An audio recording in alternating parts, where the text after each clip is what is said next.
We are going to discuss the topic intergenerational conflict. These days, it is not very uncommon to hear the word generation gap. There is a generation gap between you and your parents, you and your grandparents, and it is a very rare sight to see a child or a youth rebelling over his opinions and how they do not match with the opinions of his elders that live in the same family. So we are going to discuss about the same. There's also a very common word we use and hear every now and then, that is generation gap.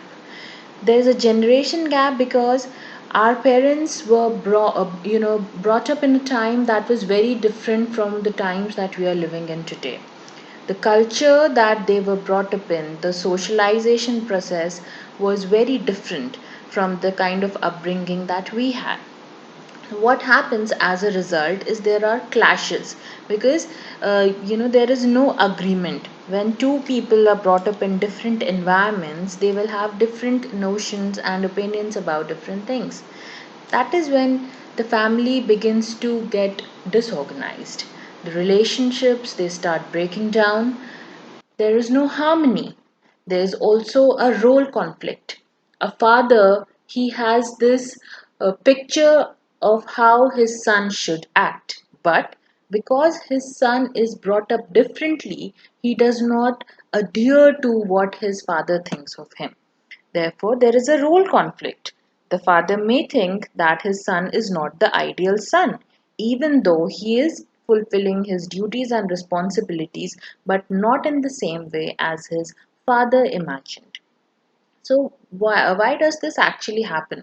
The two primary causes are there is a lack of communication and lack of understanding, because they think that you are from a different time and you're not going to understand. So, end of topic. The conversation does not go beyond that. So, therefore, there is a lack of communication.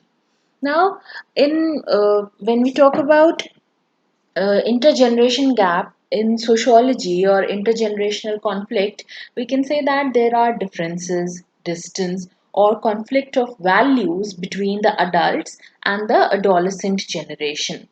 So, there is also a lack of harmony between the values that are held by two.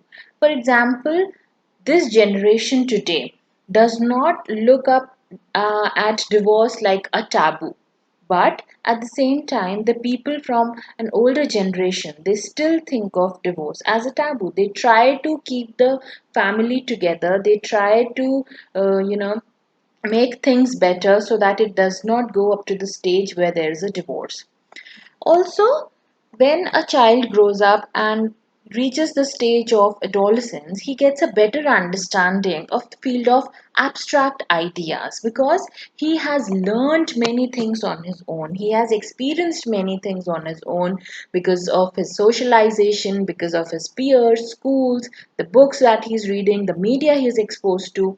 Therefore, the young generation keeps rebelling with the adults because they think that they know better and their values contradict.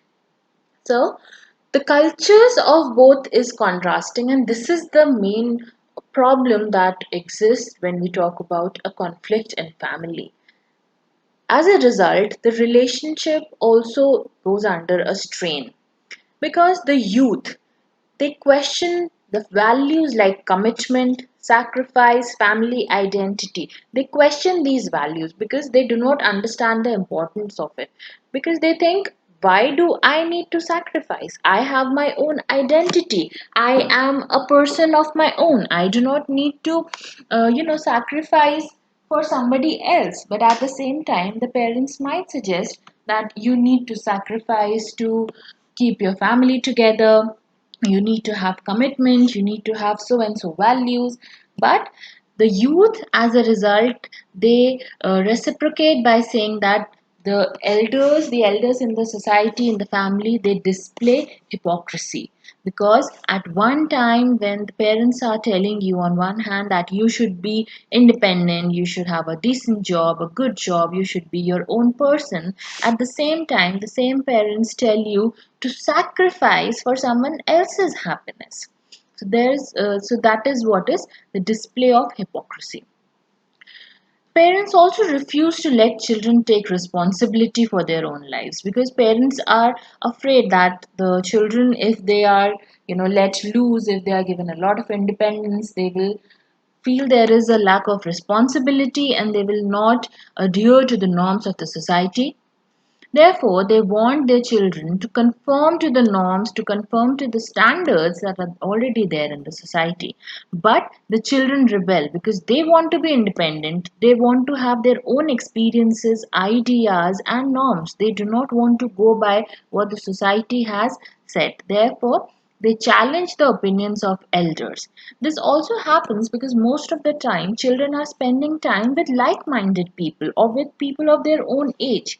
Only if parents also gave more and more time to their children and communicated with them, only then the two worlds could find a common platform to talk about. Some of the problems that arise when we talk about generation gap are communication and interaction style. The people today communicate in a very different way from the elderly people. The today's generation has a different style of communicating, of interacting. They are more free to talk, they know how to express themselves, whereas when we talk about parents or grandparents, they are not so open about their feelings. There are disagreements over personal habits, personal choices, they are always questioned. Parents also interfere in sensitive issues like child rearing practices, politics, religion, ideology, work habits, values, and orientation.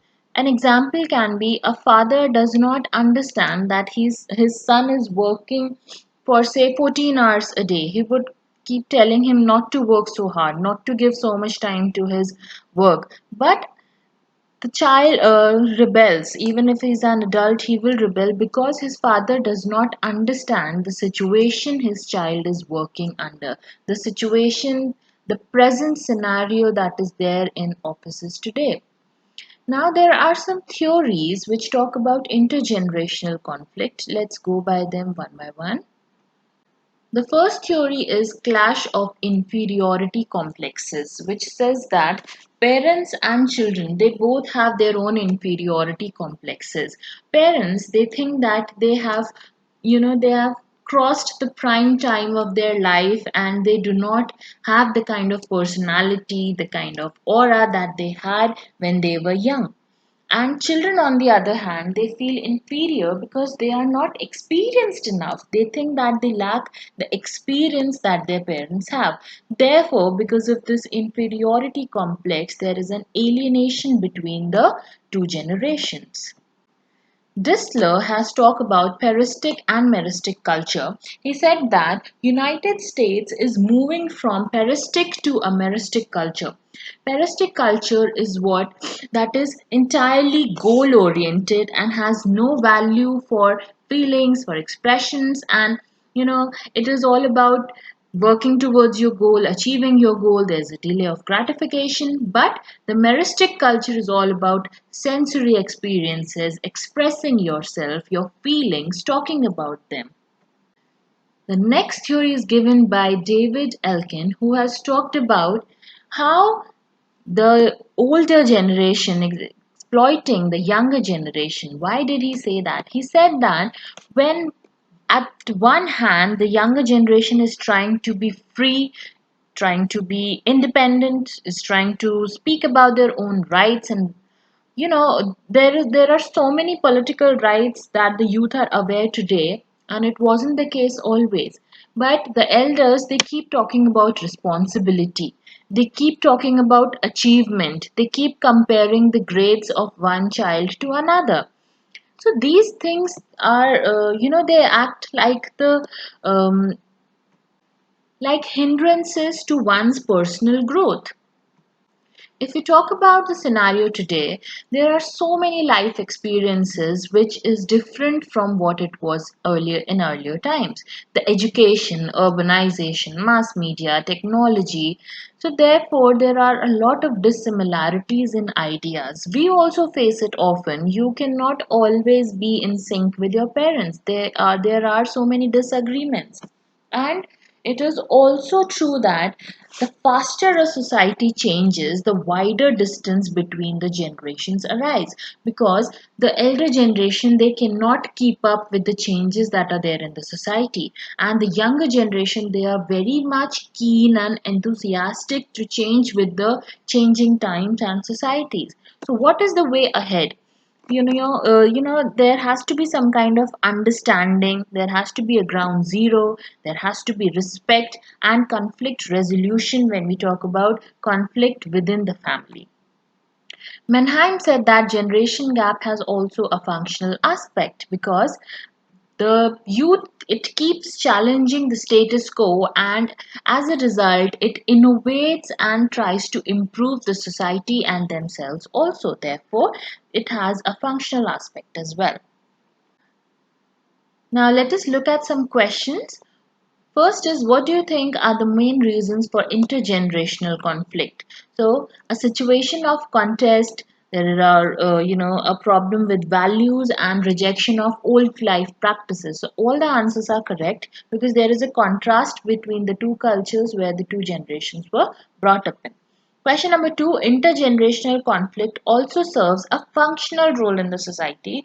We just studied this. This is given by Karl Mannheim, and the answer will be D, because it helps in innovating. The youth challenges the stigmas and the status quo in the society. Therefore, it helps in overall development of the society. Thank you.